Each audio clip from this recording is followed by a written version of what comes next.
People पेड़ पर आप सभी साथियों का हमेशा की तरह एक बार फिर से स्वागत है। दोस्तों, आज एक ऐसी कथा हम आपको सुनाने वाले हैं जिसके बारे में जानने के लिए हमारे कई साथियों ने हमें कई बार संदेश भेजा। साथियों, यह बात तो हम सभी जानते हैं कि हम जहाँ रहते हैं वह मृत्यु लोक है और यहाँ जो कोई भी आता है उसे एक न एक दिन इस मृत्यु लोक को छोड़कर जाना ही होता है।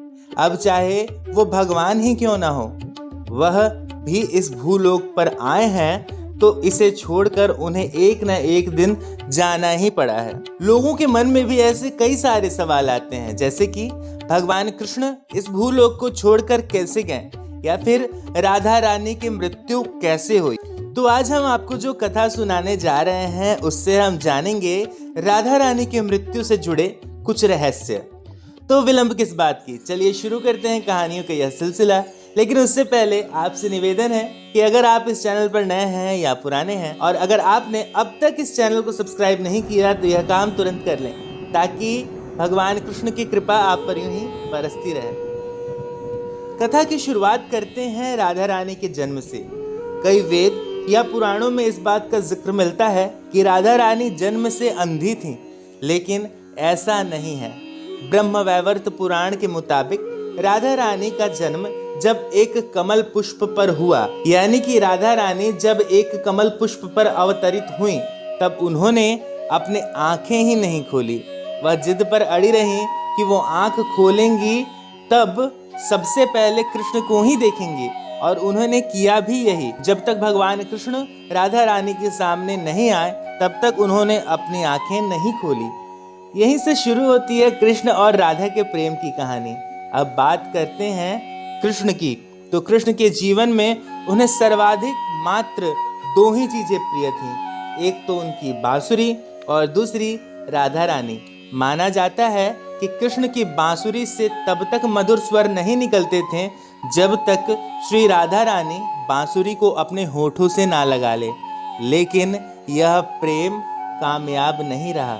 प्रेम बस प्रेम मात्र ही रहा। राधा रानी और कृष्ण कभी एक न हो पाए। वह कैसे बिछड़े, क्यों बिछड़े, उनकी प्रेम कहानी क्यों अमर है, अब सुनते हैं कथा में आगे। राधा रानी को मिलने के लिए बुलाने का और रास लीला रचाने का माध्यम भी भगवान कृष्ण की बांसुरी ही थी। माना जाता है कि कृष्ण को बांसुरी प्रिय इसलिए थी क्योंकि उसमें राधा रानी की श्वास बसी थी। इसी कारण से कृष्ण अपनी बांसुरी को हमेशा अपने पास ही रखते थे और अन्य किसी के हाथ में नहीं देते थे। एक समय ऐसा आया जब धर्म की स्थापना के लिए श्री कृष्ण को मथुरा छोड़ना पड़ा। वह समय था जब कंस महल जाके भगवान कृष्ण को कंस का वध करना था।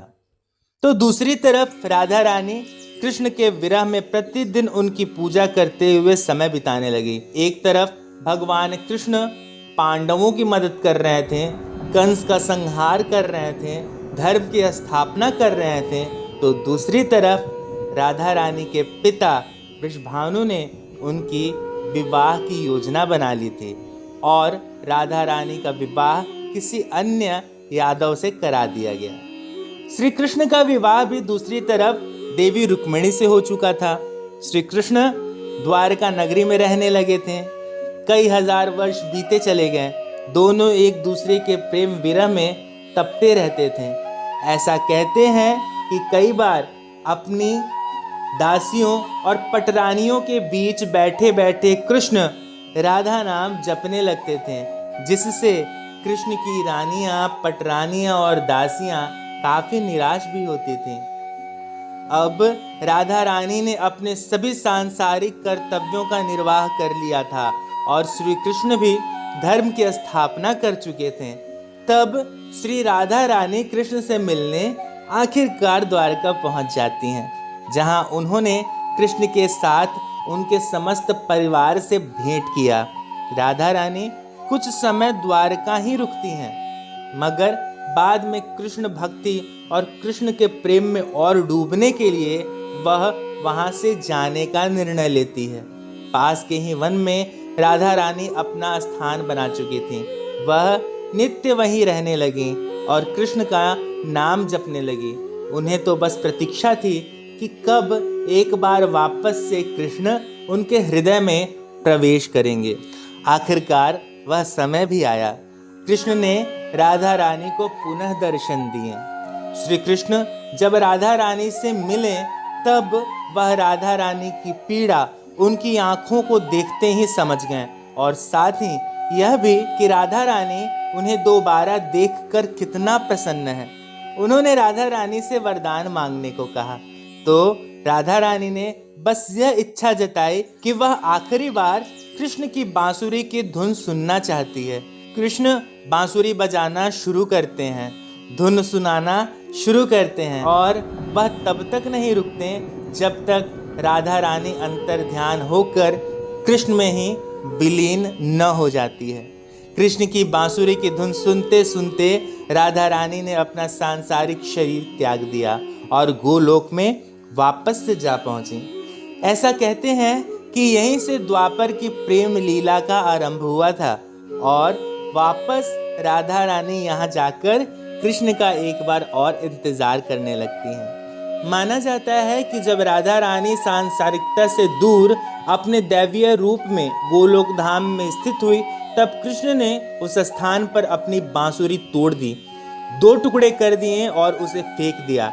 राधा रानी के जाने के बाद से जब तक कृष्ण इस धरती पर रहे तब तक उन्होंने फिर दोबारा कभी भी बांसुरी नहीं बजाई।